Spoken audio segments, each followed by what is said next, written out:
Welcome to the Human Frame podcast. With me, Łucja. Today I'm joined by Fay Beck, who is an award-winning Greek filmmaker based in London. Her work often focuses on themes such as suicide, mental illness, violence, and women. In her writing and directing, she experiments with form and narrative, creating work that blends genre with style.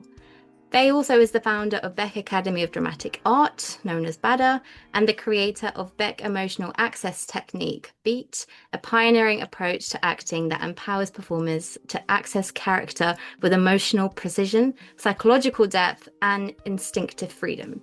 With formal training in acting and academic degrees in psychology and philosophy from the University of Sydney, Fay also holds a diploma in film and gender studies and is currently undertaking a master's in neuroscience. So you're a woman of many, many talents.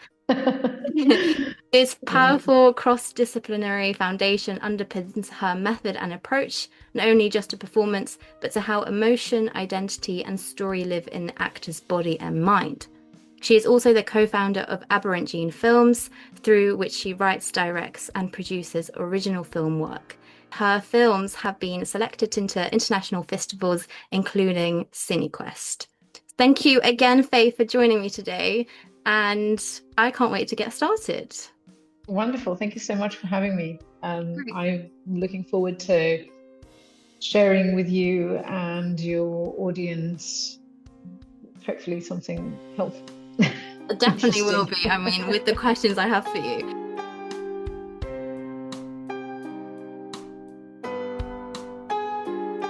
I want to start at the very beginning. Can you tell me your path into the film world and what first inspired you to become a director? Because obviously you started doing psychology.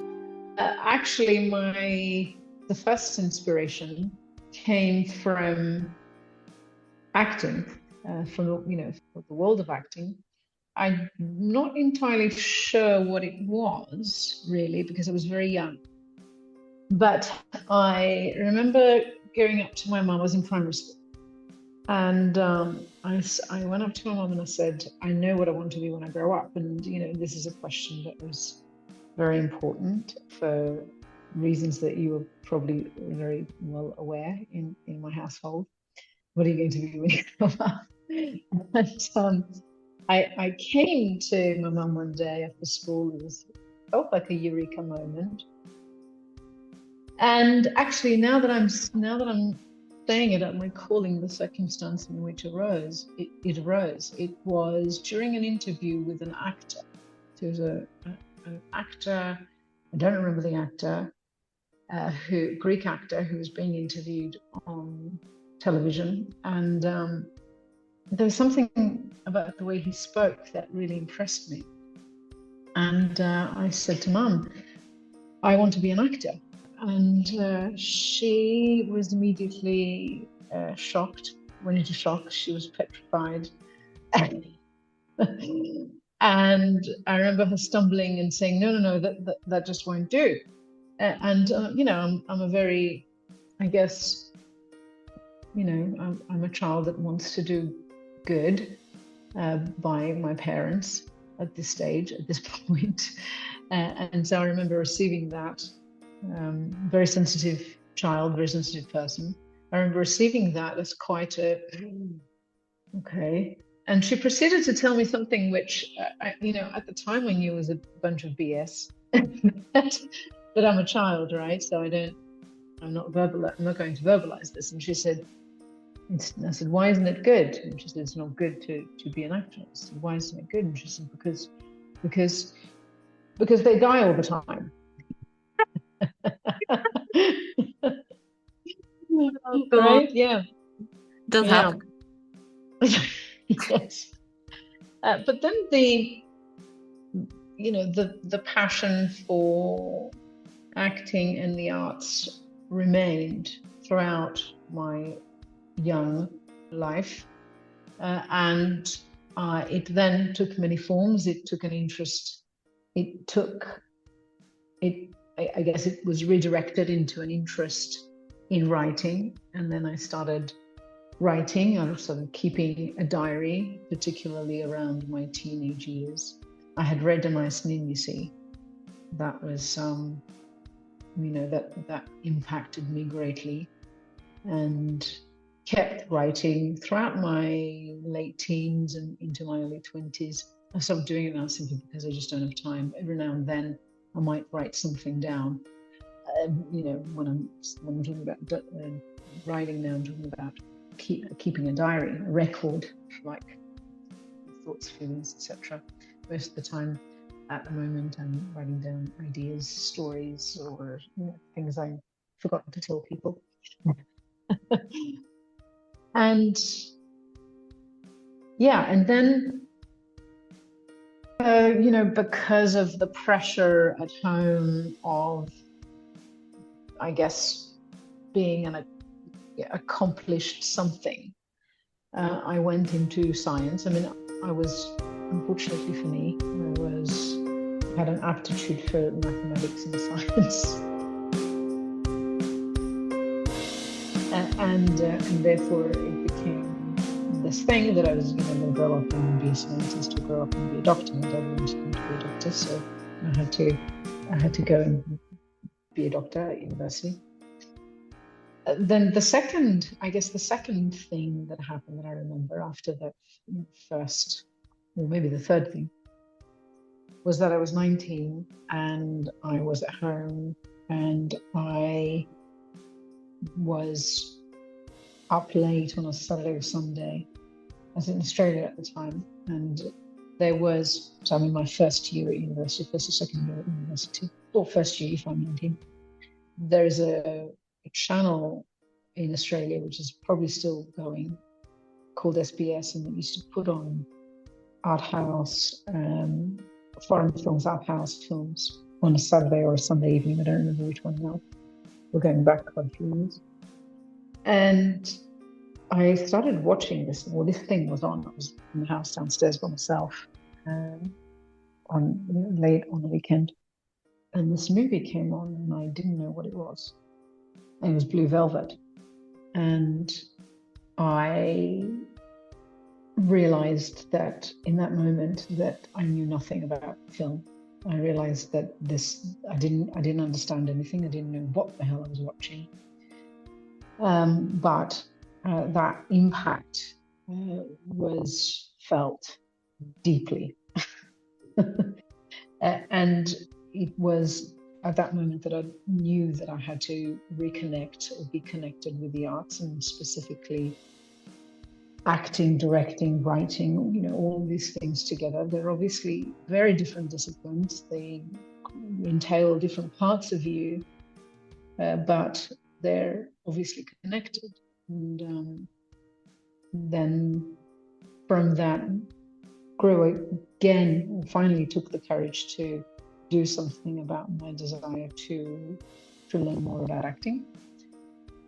And that's when I attended a school which wasn't a very school at all. I was trying to do Stanislavski. It was terrible. And I thought, there's more to this. I quit that and then continued on with my studies, grew desperate, and then magically then found an acting class which, changed everything. You know that story. Yeah, I do, with Billy, right? Yes. I then encountered the Meisner technique, and everything was over. And then everything before that moment, came to an end, and then a new beginning. A new Fay, a new era. Exactly, a new era. Yeah. Obviously, you've worn a lot of creative hats, as you mentioned: actor, writer, director, coach. How have these different perspectives shaped the kind of stories that you want to tell as well? And we'll look more into the types of stories that you're telling in a minute as well. Yeah, so very much. I mean, this is a problem for me. On one side, it is an immense, it gives me the opportunity, wearing all of these hats, working with the actor, then writing, then also directing, coaching them. They inform each other, very much so. But then I end up running out of time because I want to do many things in many different directions. And because I want to do them properly, or I try to do them properly, I always end up running out of time. So this is the positive side of it and the negative side of it. They absolutely do inform each other. And then sometimes they might, in an interesting way, work against each other. So for instance, when I teach story, I teach structure. This is what I teach to actors. And you know this, you have been in those classes, particularly the story classes. But then when it comes to writing my own stories, my instinct is to want to deconstruct, is to want to break down, is to say, none of this makes sense. I don't understand this beginning, middle, and end thing. I teach it every day, but I don't like it. But do you know what? It's interesting, like looking from the other side, like being a writer, it's more breaking down of stories and then building it to what you want, whilst being an actor is kind of the opposite. You look at what Yes, says. exactly. But I mean it more specifically as regards the concept of what comprises a story. What are the elements? What does it mean to tell a story? And as it might seem as if I'm sure about what that is when I'm instructing someone. And then in my own work, actually the beginning of that work is I know nothing, or we know nothing about what it could be, or it's not that we know nothing. It's more like perhaps what we know story to be is either no longer relevant, or it has failed in some way, or it needs upgrading because of this. For instance, this narrative thing that there's a beginning, a middle, and an end, and we experience the world very differently from that. I was speaking to a young person. I gave this short talk on art at this kind of underground art group, and I was speaking with him. He's, I'm assuming, late 20s, so 20 years younger than me.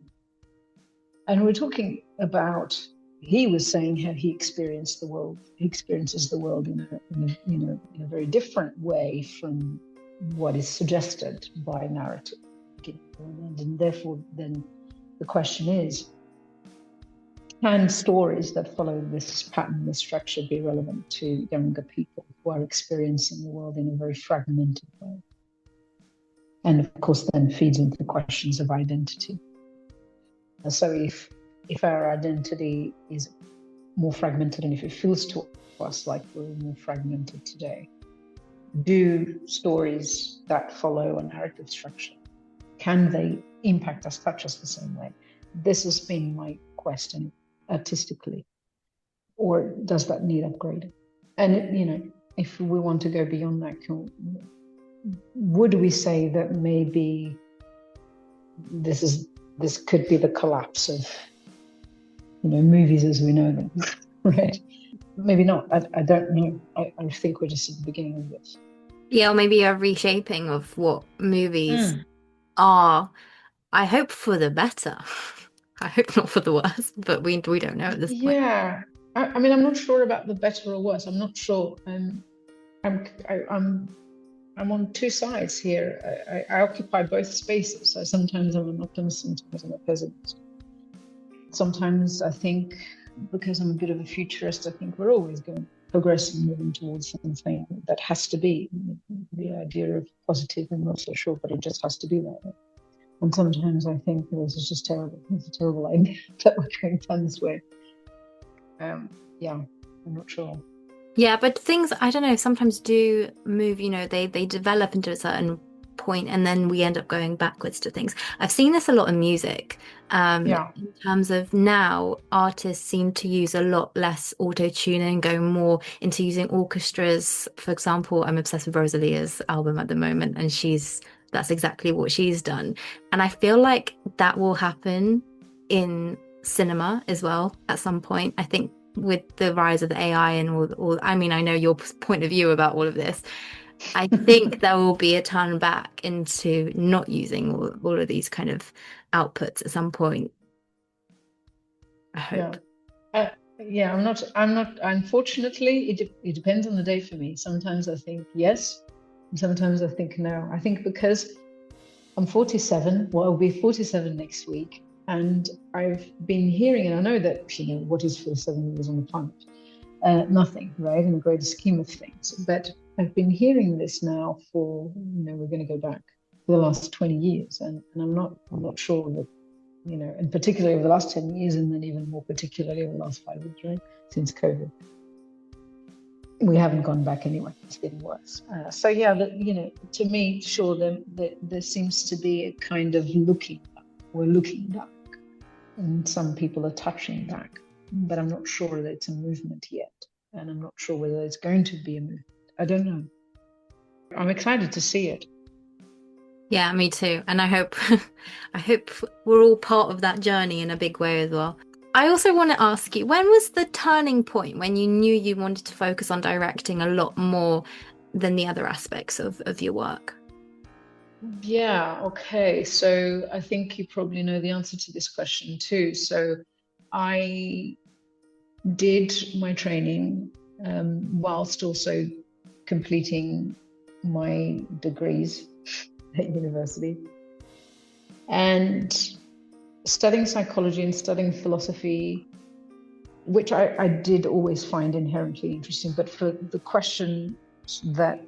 same questions that I found the arts, and particularly these arts that have to do with embodiment, with telling story, with telling, is these questions around who are we, what are we? And so therefore naturally, there was an interest in psychology and an interest in philosophy because it asks these questions. And whilst I was training as an actress, I kept thinking about what it was that, I was actually experiencing. What did it mean for me to live truthfully in the given imaginary circumstances? In the Meisner sense of what does it mean that I'm experiencing these emotions for real, and that they're so intense in a way that you would be able to identify with because you've experienced it. This was interesting to me, that someone can literally live these moments as if they were their own. It was interesting to me from the point of view of psychology, because then the implication is that if I'm living this story which isn't mine as if it was mine, then what is it that I am, and is it something fixed? Or is it something quite fluid? And I came to the conclusion that it was very fluid, and I'm even more convinced of this now, which is also why I did go back, or I have come back to the discipline through neuroscience this time to investigate this question much more directly. So whilst I was training, at the end of my training, I got to this point, this magical point, where I could walk on stage and it did feel like I was somebody else. And that moment instantaneously created, unfortunately, this happened. The moment I seem to understand something is the moment I lose interest. I felt that I understood something about what acting meant. I don't understand everything about, obviously, what am I to understand everything, but I understood something about it. I understood the exact process that led me to this moment, to this place where I could walk on stage and it didn't feel like me anymore. It was me, but it was projected differently, moving differently, speaking differently, a different me, or a subset of me, if you like, however you want to think. Then it was no longer interesting or magical to me. Then I saw the limitation of that. And the limitation of that is that, of course, this process would be always a process of becoming somebody else. And I still think it's magical, but I didn't want that. I didn't want that for me. I wanted to then create that. I wanted to create that moment for others. And I wanted to teach others to be able to do it, because then I saw I saw what it meant. I saw that it meant that you have this control over yourself, over your body and your emotional instrument, and that you can live deeply and in a very sensitive way. You can actually be part of the world in a way that is much more interesting and evocative. So this, I'm going to say that many people have talked about or have referred to the Meisner technique about being about the cult of truth, but it's the cult of the moment. I think those of us who are hooked into it or hooked onto it, what we're hooked onto is what it taught us about the moment, and what it taught us about the moment is that you can make the moment an eternity, and this is what we live for. I think this is what an actor is for, what every performer lives for. And I kind of then became an actor every day, without needing to play somebody every day. And I think maybe people who do know me know that what they do know about me is that they can see these changes. I can be very different. Well, I think that one of the biggest things that you said in class that really stuck out with me was, if you can do one thing, like feel an emotion like pain, you can do the complete opposite. And Yes. I think ever since then, it made me think that I just need to allow myself to get there, because it is there. Anyone can feel any emotion and be able to act that out in a way that is truthful in the moment. And I just thought that was such a powerful way of them being able to become anyone through that sense. Yes, exactly right. So then, I changed the way that I was living my life, so that everything became about the moment, and so then I became the actor for real, if that makes sense, as opposed to becoming an actor so I can be other people. And so then, this interest, as if I had discovered something that I wanted to share with others, because I saw its beauty. That's still me today. And from that, then you obviously developed Beat, your technique, which you obviously teach, and I had the absolute pleasure of being part of your students. Can you share the essence of the method, how you developed it, and how it differs from more traditional approaches? Yeah.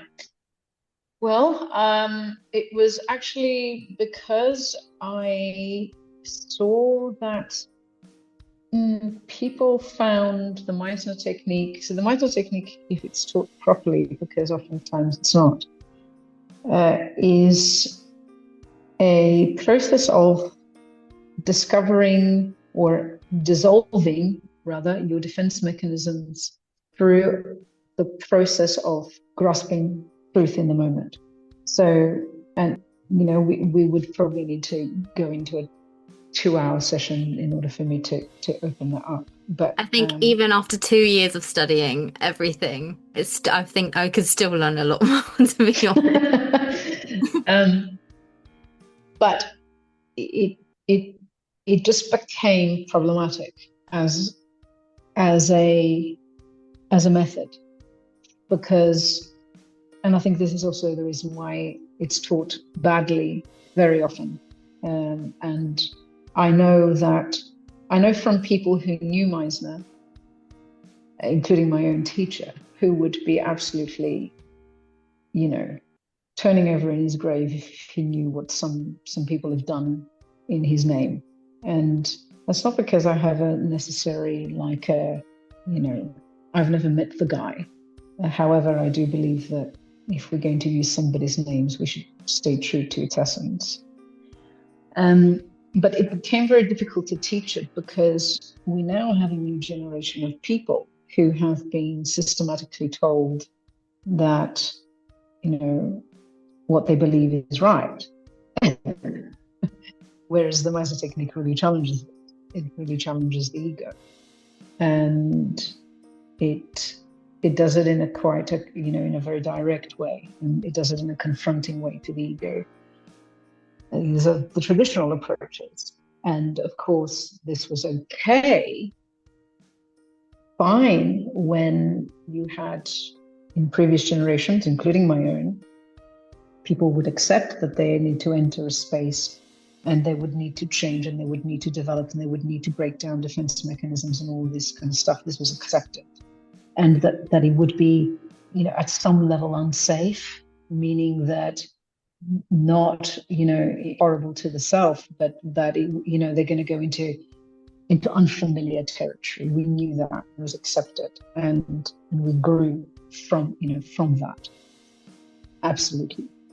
And, some people didn't like it, I'm sure. Is it grueling? Yeah. I mean, it is an assault on the ego. That's what it is. You can't, there's no other way to describe that.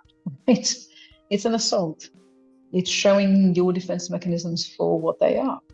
And it's holding up the mirror. This is the analogy that is often used to describe the process, the technique. But that became more problematic with newer generations. And I found it very difficult to teach this because people can no longer separate their instrument from themselves. People identified with their instrument. And what I mean by instrument is, the part of you that creates emotion, the part of you that creates behavior, right? Just like you could say there's my body and then there's me. Well, we can similarly say, well, here's my emotional instrument, the way that I behave, and then there is me, the essence of me. But people couldn't really do that anymore. Because of this very strict identification, I found it very difficult to work the Meisner technique, and so I decided to abandon it.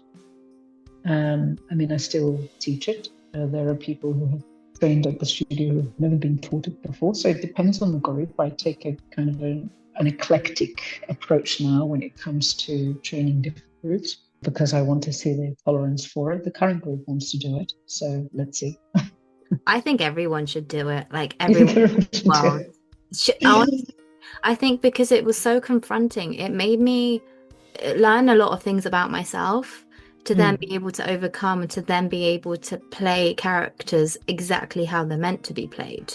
I mean, obviously, I'm constantly still training, and well, not training, but working on my craft, and obviously barriers come up all the time, and trying to knock those down in order to stay purely in the. But I personally love it and really enjoy it. But maybe I'm just a bit masochistic in that. Yes, it does entail a little bit of that. Yeah, but then I did see a problem with it also, and the problem was that. And there's a problem with a lot of, these types of approaches that have to do with, I guess, using the ego as the means to then kind of undo the ego, right? So you're trying to kind of dissolve the problematic parts of the self, but you've got the self. You're using the self, and I found that this self kept coming back. And maybe sometimes in much kind of stronger ways. So if I hadn't seen an actor for about a year, then I see their work and I go, okay, well, it looks like problem wasn't solved. So I don't think that that's bad training. I just think that the method itself, because it requires the self then keeps coming back. So I started thinking about, and this is from the very, very beginning, in fact, of teaching back in 2015, where I ran some classes. There wasn't really a school then, but just kind of a group that met, that, there's something problematic about doing acting through the self. And I wasn't sure what it was going to be. And then the answer finally came from communications, from counseling, and it came from communication psychology. It came from cognitive psychology. And what I essentially saw was that people had very bad insight into how they presented in a certain moment. So that, they might say, and this came out of the Meisner technique, someone might say, to the other person, you're being aggressive, and the person would say, I'm not being aggressive. Or, would deny it in the kind of Meisner way, say, I'm aggressive. They would deny it, right? Whereas in fact they presented aggressively. And then I would see also projection, which is a nasty problem. And I thought, people can't really see themselves. And yet, this is what we're judged on. We're judged on how we act, how we behave, how we present, not judged on how we feel directly, because it's inside us. It's the thing that we feel. How we are judged, or how we are, how the world reckons with us, is through how we present, is how we express that emotion. And people had very bad insight into how they were expressing themselves, into how they were presenting emotion. And I thought, okay, this is it. This is what I need to do. And Beat came out of that. So I designed a set of exercises that I now use not just with actors, but obviously with clients outside of the acting room, to get them to become increasingly more aware of how they present, and then to correct that so that it is more in line. Well, in the case of when I'm working with professionals, it is more in line with organizational requirements. If I'm working with people purely on a personal development side, with interpersonal relationships. And at the same time, to recognize, internally, to be able to categorize what's actually happening emotionally for them without going straight into reaction. So the method is about awareness, really becoming aware of how you feel in the moment and what you're projecting or how you're presenting in the moment.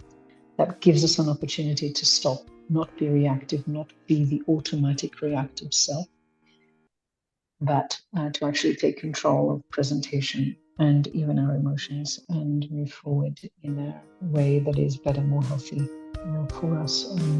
It gives us greater control over ourselves. And also, I feel like the technique also really helps you to, you said this when you were teaching us, it was the fact that you can take it into the workplace very quickly, as in you're on set, a director tells you to go a different direction, and therefore you're able to do that very easily and very quickly because of that. So I was just wondering how your work as a director also feeds into that line of teaching in that sense.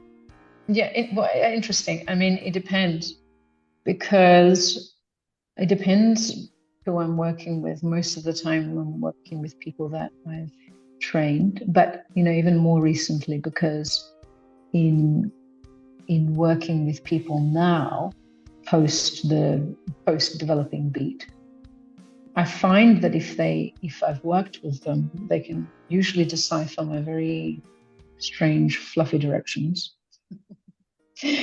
So I tend to be not very direct, if that makes sense now, into more fluffy. So I might say a bit more, a bit more color. I feel like directors always say that, so it's good practice, I feel like. Exactly. But thankfully, if they know me, they know, what. But even if they don't, so for example, in a coaching session, this comes up sometimes if I'm directing them in the moment, then they can usually understand my fluffiness. For example, I might say, I feel this became, really heavy. Can you make it lighter? Or can you kind of, add a bit of spice to it? Which is, language that maybe a lot of directors might use. But I think if the actor is someone who is in tune with their emotions, if they know where they all are, and if they know where, how to do more of this behavior or less of this behavior, if they are, so aware, not in their head, this is, I don't think one is ever mistaken for the other, but just in case anyone is wondering, there's a very big difference. In fact, they would be the exact opposite of each other, being in your head versus being aware. Awareness has to do with, it's a somatic awareness, being aware in your body rather than in your head. Yeah, because it's very different in terms of you might know exactly what is meant, but your body doesn't know how to. Yes, exactly. It's a somatic awareness. Yeah. So kind of combining them, they understand. It's like your body and your emotional instrument, as you said, is more aligned, so they can move each other in the right direction.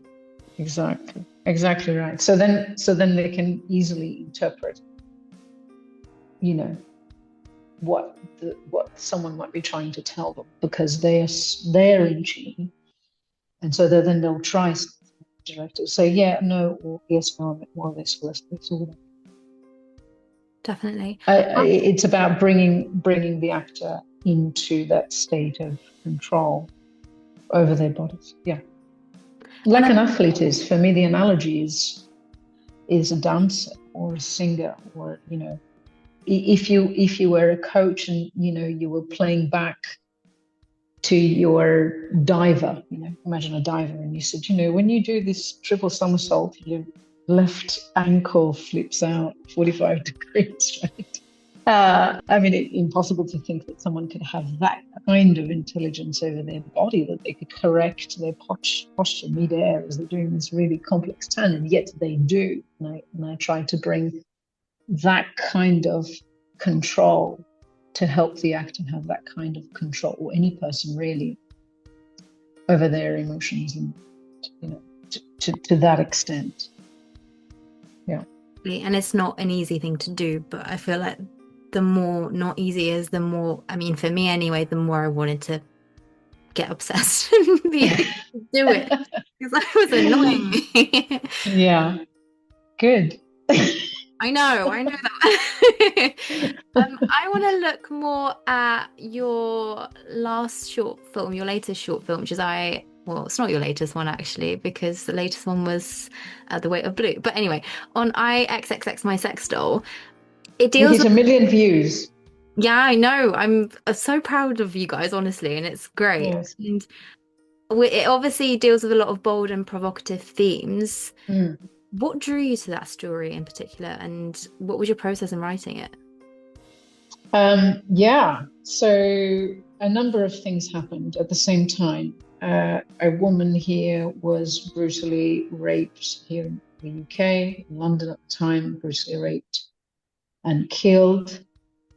There was a lot of talk at the time about policing, essentially women, putting them in. I read it was a specific article, and it said the couple of articles that came out at that time that made me kind of go, what am I reading here?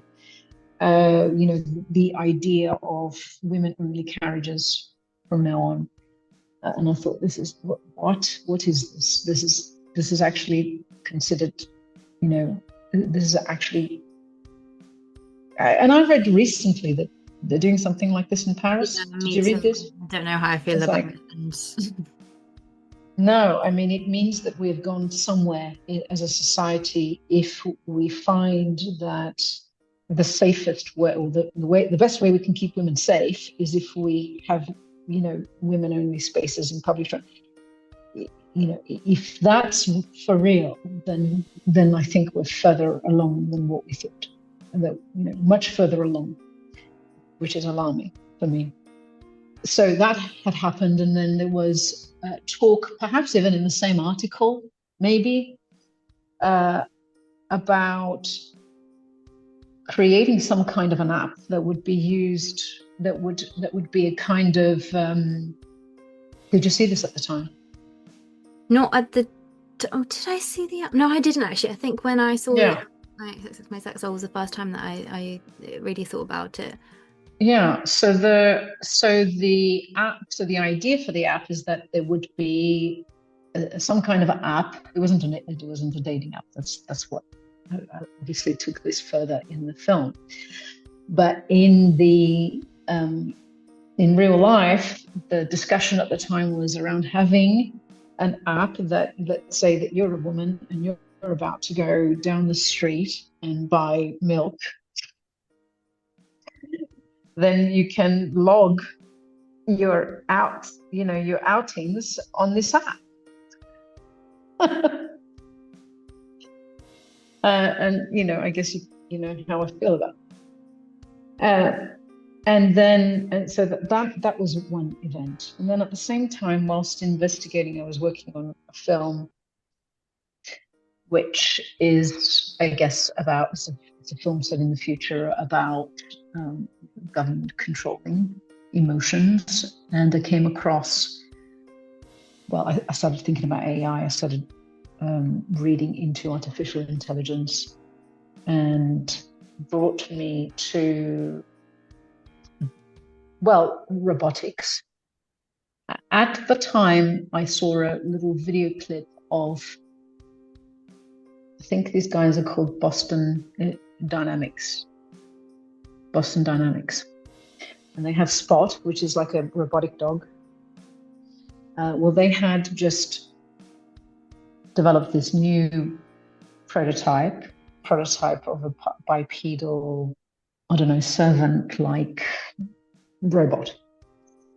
And the engineer, in order to show off its capabilities, tripped it over, right? So the engineer tripped this two-legged robot, and the robot collapses, and I kind of felt myself projecting emotions of empathy towards this non-thing. And I went, oh, don't do that. And you know, obviously, I reflect right on this moment, and I think, well, this is so strange, isn't it? I kind of just projected human feelings onto this thing, obviously because it looks like us. And then I started thinking about robots a little bit more, and saw that robots were being used for therapeutic purposes in some countries around the world, as a deterrent, or really more as a part of the therapy for the pedophiles or something. Child robots, child dolls. Also come quite recently, there's been quite a lot on the news about that. Yeah, exactly. So all of these things kind of happened at the same time, and then the story really just came together by itself. This happens often for me. I might be thinking about something for a number of months, and then the story will just almost write itself. And so the story wrote itself about this sex doll, in this case, who gets, well, abused, and you know, made this be problematic. Obviously, doubly problematic, because I was trying to suggest that the kind of interventions that the government or a government, that they tend to be about control in some kind of way, and I find control obviously to be very problematic.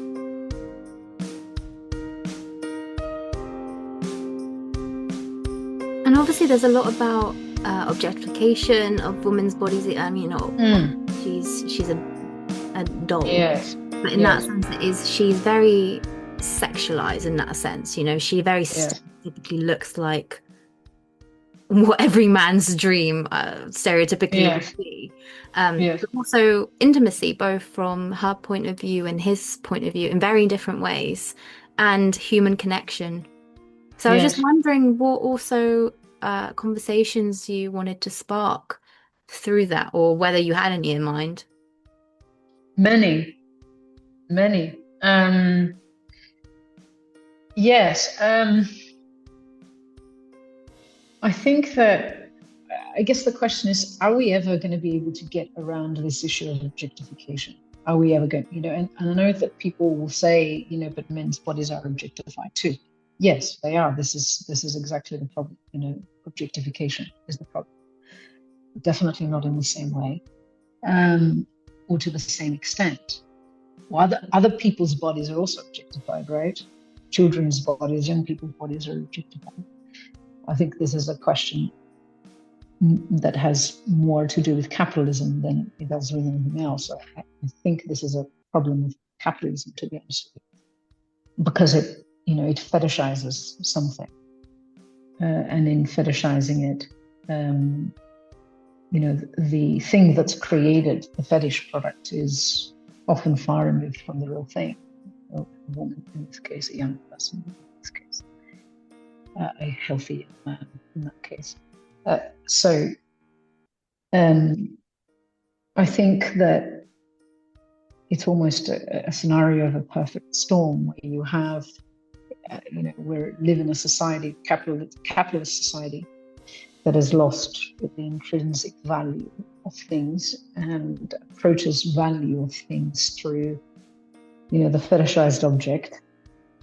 And then this fetishized object is probably the site or the reason for more violence, becomes a site of more violence. And then the whole thing just goes nuts. So that, the question here at the end of the film is, what's going to happen when he now goes onto a real date, having had access to this doll that he could do whatever he wants with. And so that's then the question. That's one of the questions, I think. I think there's many others. Yeah, and it also gets me to thinking, most recently, the government introduced facial recognition and things for accessing like pornographic websites and all that kind of stuff. So again, in a sense, it's kind of made me think of, before men or young boys especially would have been absorbing content that was, a lot of it was quite violent towards a woman in that sense. Whether it was consensual or non-consent, I don't think it really matters in that sense, because it still shows and a violent way, which then reflects how men might then treat women in real life. Because it's, if you see that as a normal thing to do, then it becomes more of a normal thing when you're actually in a situation where you're in a sexual situation with someone. So in a way, I don't know whether there's obviously benefits from allowing or not allowing young boys to access things like that, to then grow up and not treat women like that. But then also there's censorship and all those kind of things. So there's always, I feel like, tension between the two. I don't know what your about this is. Yeah, I mean, I think it's very problematic, and sometimes I have read literature that suggests that, this was going around definitely when I was, my undergrad in psychology. It was the time when, I don't remember the name of the video game, but where you could run people over on, as you're playing the game. Do you remember what I'm talking about? I don't think I do, because I feel like when you said that, so many games came into mind. Right. Okay. It's like you're in the car. It's like, I really don't know what it's called, and you can kind of decide to run people down and run people over on the footpath, crash into people. I'm not sure what it's called, but there was a lot of discussion around the violence in these games and whether it could have an effect on people's psyche, so to speak. Could it, would playing more violent video games, lead to more violence? And the research seems to suggest a number of things depending on who you read and when. And it seems that for more vulnerable people, it's definitely a problem. So I think one of the findings is that, for more vulnerable people, it is more problematic. So, but that, and now that could be many people, right? So we could consider that young boys today are much more vulnerable, maybe on average than they were, maybe 20, 30 years ago, maybe. And so that means that, therefore, access in the presence of all these things is more problematic, because you're dealing with a larger proportion of people who are more vulnerable. Look at adolescents, for instance. Yeah, that's a really great example, actually, of taboo topics as well. And I mean, that was received very well through audience. Yes. How was XXX myself Sex Doll received, and what did people say to you in terms? Interesting.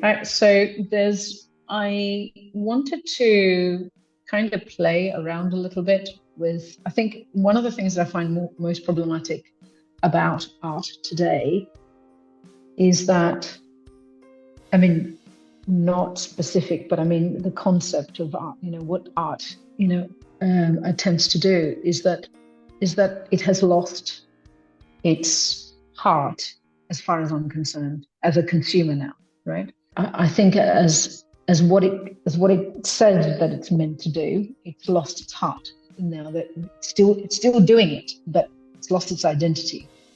And its identity is that it's meant to be disruptive. And I think by definition, it should be disruptive. But it no longer is. Today, it feels very safe. As a consumer of art, it just keeps telling me some things that I've heard in the news, or that has been, that mass culture is circling around, topics that are circling around that I can access anywhere. And I think that that's problematic.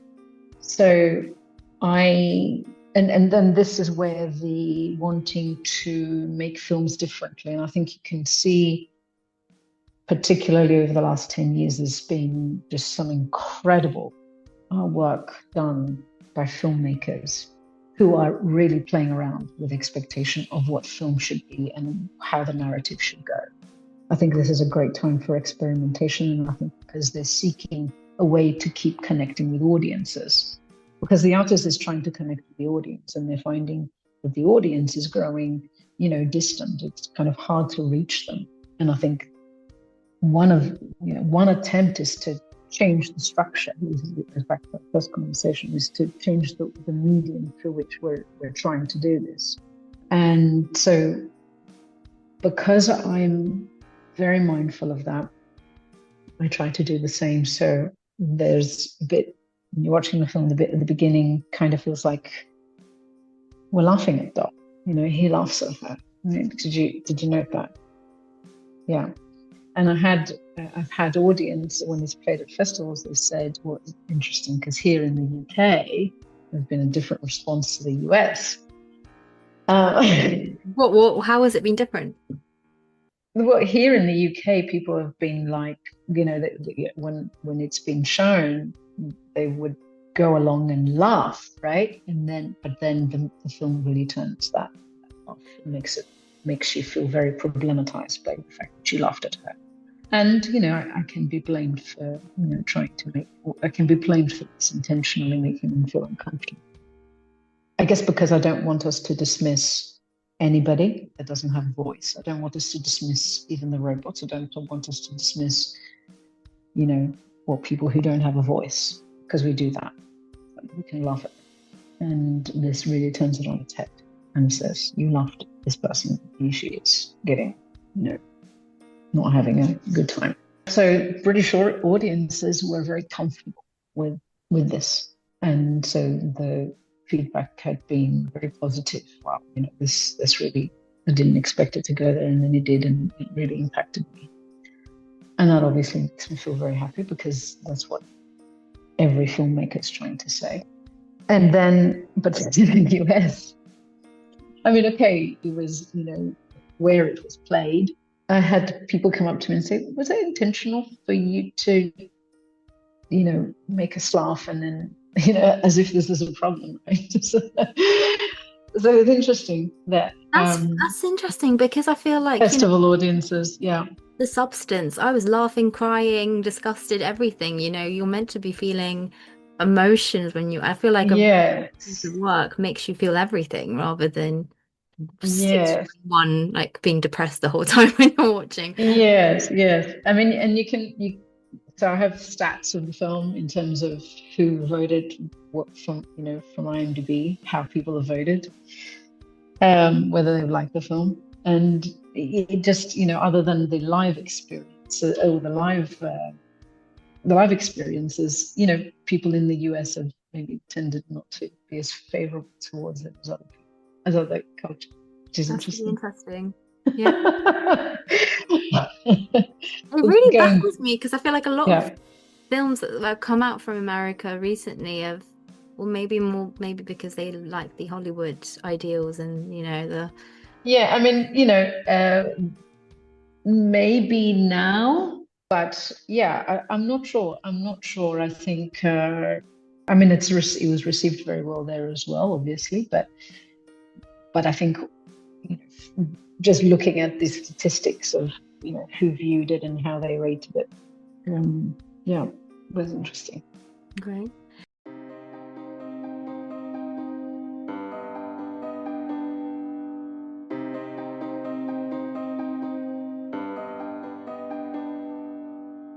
I want to know a bit about your future visions and work. So, do you see yourself, I think you do, but exploring more provocative and taboo subjects in your work? And are there other themes that you want to have a dive into? I definitely haven't begun properly yet. I'm hoping that I will. I'm hoping that things will align to enable me to do so. But I think it's mainly around the same topics. I'm interested in identity, and I'm interested in women's identity today, especially, meaning today in our world, which seems to be dominated by men, still dominated by men, with technology, and technology being a very masculine thing, and then women's bodies in this very masculine world. Yes, these are topics that fascinate. I mean, I'm obviously a scientist, so in fact, neuroscience is predominantly led by women. But regardless, I'm not anti-technology or anti-future. I'm just find a little problematic how easy some things have moved, how easily we've moved past some things, particularly emotion and particularly mental health and care and all this kind of stuff. It seems that we haven't thought about these topics enough when we have decided to go head on into AI and robotics and all sorts of other things that we are doing. And finally, what impact do you hope your films and your teaching will leave on the next generation of actors and filmmakers? I guess my generation. Sure, yeah, absolutely. For me, everything really is about everything, meaning the different things that I do, has been an attempt to make people stop and make people stop enough or long enough to say no. Not because I am against, but because I believe that the way forward must be always through an act of revolution or through a revolt. And so the no is actually a resistance. It's a no. I'm not going to go down that path unless I know more. So, or I want to go against this. So I would hope that I can encourage people to be comfortable going against not authority, but even against their peers. So I'm not talking about authority.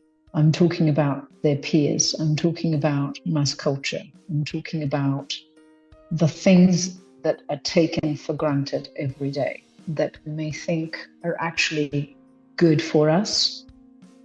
But I'm also radical in this. I believe that one should adopt, as an artist, I believe that one should always adopt this stance of no, or at least hang on until I know more. Even if 90% of your colleagues seem to be going one way in Hollywood, you have to at least entertain the possibility that the opposite might also be valid.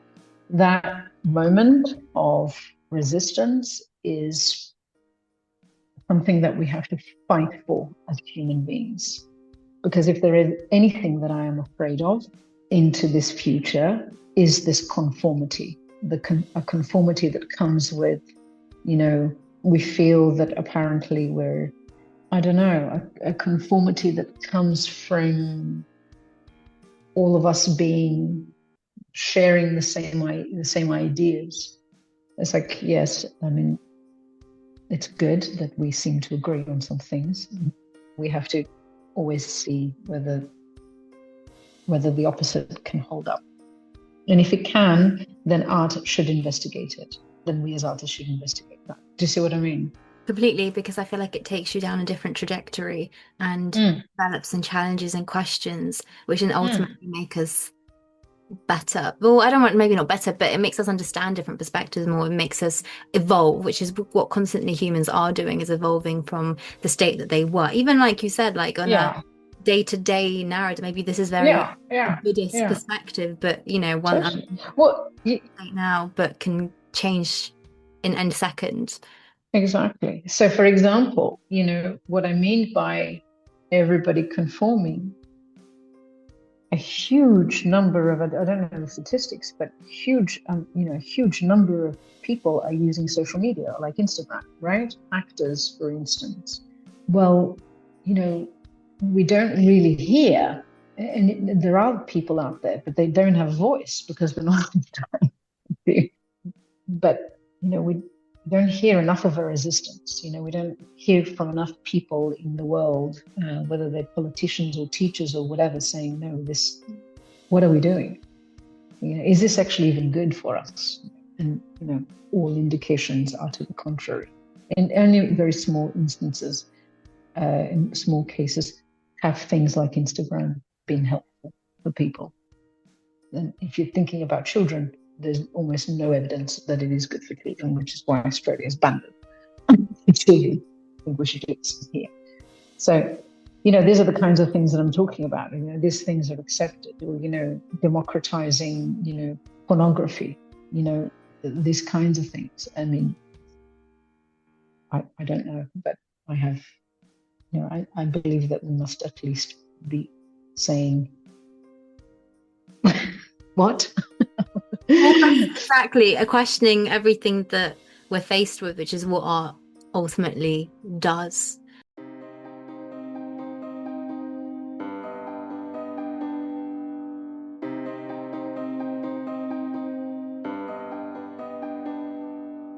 Well, Yeah. thank you so much, Faye, for such a fruitful. Thank you. Was it? Yes, always. Wonderful. Great.